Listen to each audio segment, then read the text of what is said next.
ನಮ್ಮ ರೈತರಿಗೆ ಅನುಕೂಲ ಆಗುವ ಹಾಗೆ ಹೊರದೇಶದ ರೈತರು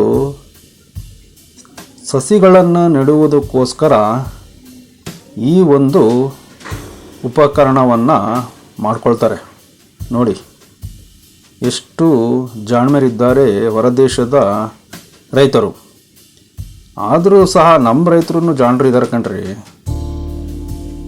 ಈ ಒಂದು ವಿಧಾನವನ್ನು ಅವರು ಸಹ ಬಳಸ್ಕೊಂಡು ತಮ್ಮ ಹೊಲ ಗದ್ದೆಗಳಲ್ಲಿ ಸಸಿ ನೆಡುವ ಒಂದು ಉಪಾಯವನ್ನು ಕಂಡುಕೊಳ್ತಾರೆ. ನೋಡಿ ಈಸಿಯಾಗಿ ಸಸಿಗೆ ಯಾವುದೇ ಥರದ ಹೊಡೆತ ಬೀಳಲ್ಲ.